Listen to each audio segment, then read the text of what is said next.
Well, hello, back again doing another video, and this is kind of a request that someone made to me about doing. So someone asked me earlier, about 2 weeks ago, talking about pro wrestling, and what I'm going to do is I'm going to make a thread on wrestlingforum.com about this topic, and I'm going to insert this video in here. So everyone on wrestlingforum.com, hello by the way, share this video, comment on this video, like this video. If you haven't already, hit the subscribe button, and I'm going to cut straight to the chase. Now, I was talking to someone and they said, could you do this as a video for me? So I said, okay, sure. And this isn't like a YouTube regular person, but they said this would be a good idea for a video.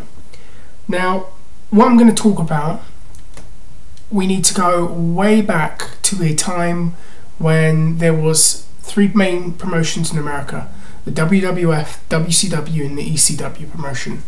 And what I would probably need to talk about, and what the topic of this video is in my mind, when did you get to that point with WCW when you knew that it was over, when you realized that the company was never going to recover and never have a chance to win this war again and succeed and prosper as a promotion?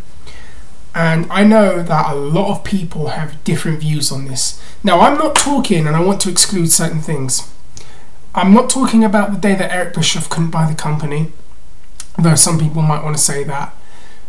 I'm talking about something on television when, you know, when it was so bad and you were pushed to your limit and you had those nails in your coffins, and nail number one for some people was the finger poke of doom. Nail number two was the fact that they just didn't create anybody in 1999. Nail number three was signing Vince Russo or putting the belt on David Arquette. And then what was that final nail in the coffin for anybody out there? What was that one thing that they saw on TV where they were like, you know what, I'm done, and you just knew basically where the future was going to be? And I know a lot of people have different views on this. Now, here was my opinion, and this is what led to where I believed. This was when I realised that this company was never coming back anymore.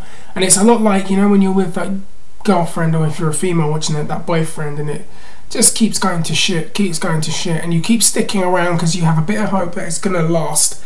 But eventually you get to a point where you're like, I know where this is, exactly where this is going, and it's not going to last. So I remember I was a huge fan of WCW when I was younger. I mean, a huge fan. It was the first thing I was really introduced to as a pro wrestling fan. And I was a huge fan of Sting, I was a huge fan of Ric Flair, huge fan of Ricky Steamboat when he was in WCW, huge fan of all these people. It was on all the time. I could just go to my TV at 3:30 on a Saturday and watch WCW on ITV with Pat Sharp hosting it. If anybody remembers those days, let me know. That would be hilarious. And I just remember being very invested as a child in WCW. And I'd always be the one arguing with people in schools about WCW. And the answer I would always get is, what is that? And number two, oh, that's We Can't Wrestle. So when WCW really blew up, I kind of felt validated when I was younger. You know, things I said when I was younger, oh, WCW this, WCW that. But then things started rotting very quickly after the Monday Night War, and there was the prolonging of the NWO angle. There was all these young stars that just were not being made and kind of being wasted. But for me, I still had hope in '99, even though that was a bad year. Disputedly bad year for WCW. It was the year 2000 when I kind of started slowly getting to the point where I knew that this company wasn't going to be around for much longer. And when they bought Vince Russo and Eric Bischoff, I'm sure everyone thought that that was going to be the thing that saved the company. Russo had so much success in the WWF, you know, with the Attitude Era and pushing the envelope and an edgy product. And I'm sure people thought that was going to be the saving grace, and Bischoff back there too. And they did this revamp, new setting, new stage, stripped everyone of the belts, started anew. And the first night was interesting. And then I started watching who they were investing in whom. And I remember they did Big Billy Kidman and Hulk Hogan as a feud. And to me, that was the epitome of a booking agent going on the internet and reading some random thread about, oh, well, this guy should be pushed. And no disrespect to Billy Kidman, by the way, because he was very talented, but come on, let's be real, as Paul Orndorff said. You know, watch that shoot interview and you'll know where I'm getting at.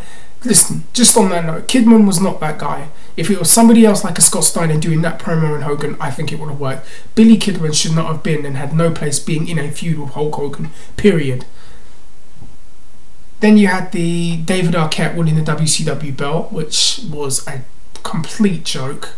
I will never understand why they did that and why Vince Russo I don't know why Vince Russo loves to justify this. But when you criticise him for it, he takes it very, very personally, which is like, come on, your professional and your personal life, come on.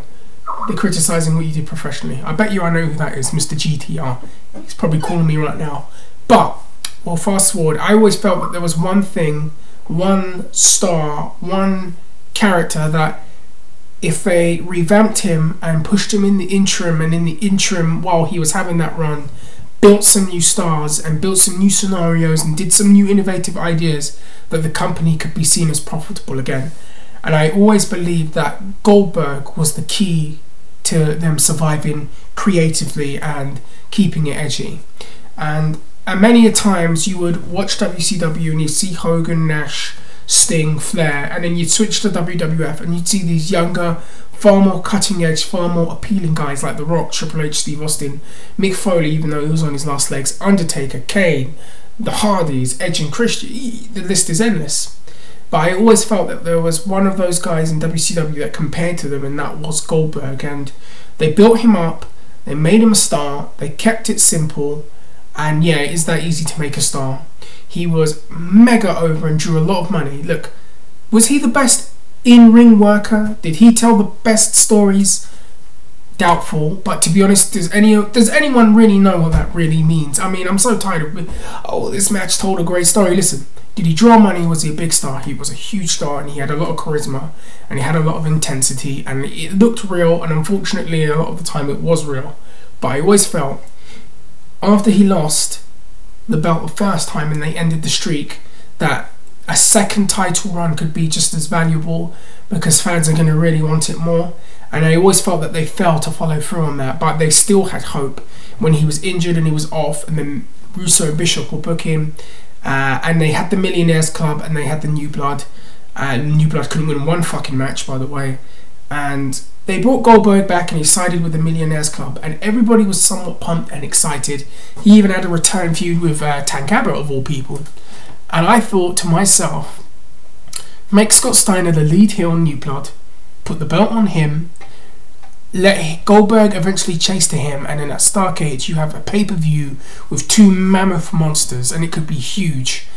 And you could really rebuild Goldberg, and then in the interim you could build up Booker T, and you could build up whomever else that you had in the sidelines, Lance Storm, like, as another one.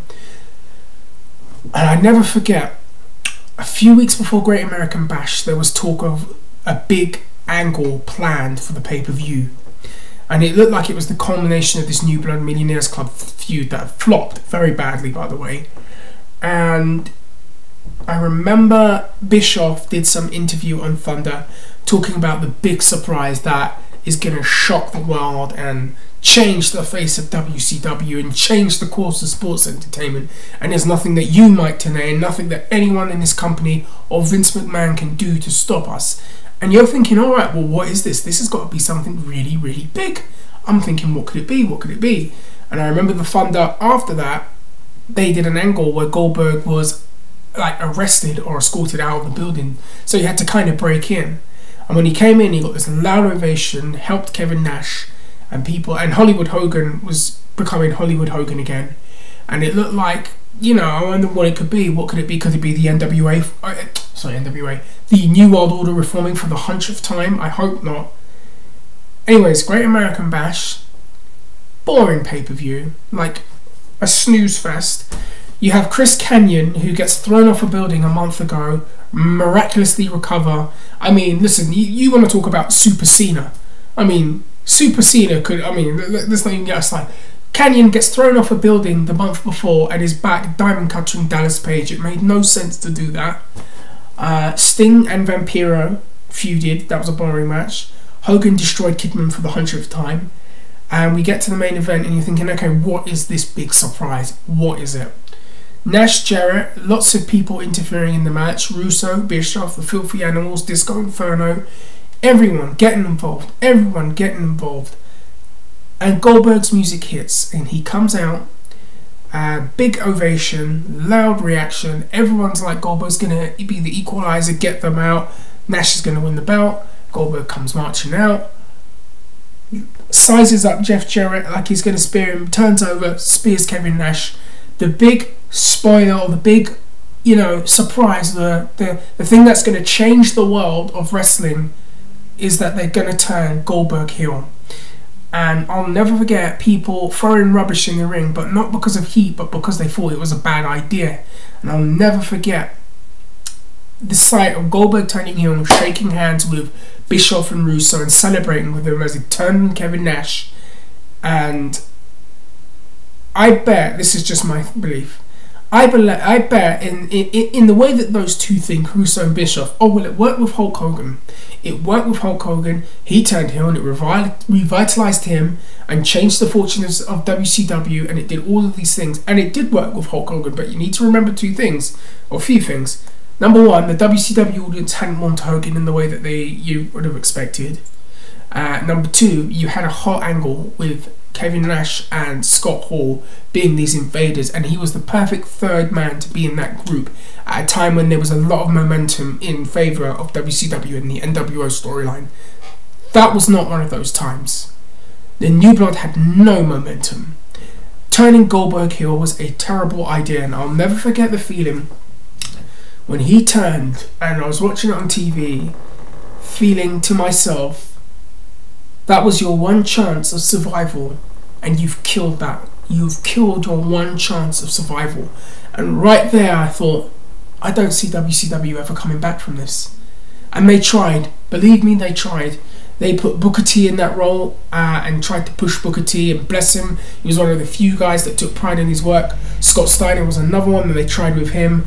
Lance Storm was excellent during those days, but the company was so damaged, and I felt that the final straw for me was them turning Goldberg when they had no reason to do that, and there was no money in a Goldberg heel turn, but they did that, and 10 weeks later they turned him back babyface. And after that I was like, I don't see this company ever sticking around for too long. And you know what, in a way Bischoff was right. The course of wrestling did change. That didn't work. It was a bad idea. The fans didn't want to it, and not much long after that WCW wasn't around anymore. So anyways, that is my belief, or my one moment when I realised that WCW wasn't going to survive anymore. When I saw on TV when they did what they did with Goldberg, and I sat there, scratched my head and went, bad idea. I know some other people have different versions or different, ideas. I know some people said that Lance Storm, when he was being pushed so hard and then they dropped the ball with him, was their moment. And I mean, I was pissed about that too, but letting Jericho go was another idiotic thing too. Anyways, look at me. I'm waffling, I'm rambling, I'm getting dry. People on the forums, let me know what you think. People subscribe to my channel, please let me know what you think. I've got another video coming up after this, and maybe I'll do a video on the Steve Austin heel turn, because I've got a very, very different, and I guarantee you, completely different perspective to anyone else out here in the YWC community as to why I felt that didn't work. Because if once I say it, you'll know what I mean, and when I explain it, you'll know what I'm getting at. So I'll tell you what. If anyone wants me to do the Steve Austin heel turn video, give me a... I can't do that. If anyone wants to see a Steve Austin... talk about the Steve Austin heel turn video, request it, write in the comments that you want to see it, and if there's enough demand for it, I will do that video by Tuesday and I will have it up. Other than that, guys, let me know what you think. If you're a first time viewer here, I do videos on MMA, pro wrestling and boxing. I apologise for the last video and the camera shakiness and all of that. I really need to get that fixed. I apologise. I can't apologise enough for that. I'm going to stop right now, have my tea, do my second video, which probably will be up later this evening. Watch those two, and then I'll probably have an MMA video up on Monday. So guys, take care, have a good one, stay safe. If you're out, Party hard, party safe, and I will get back to you. Comment, rate, subscribe. See ya.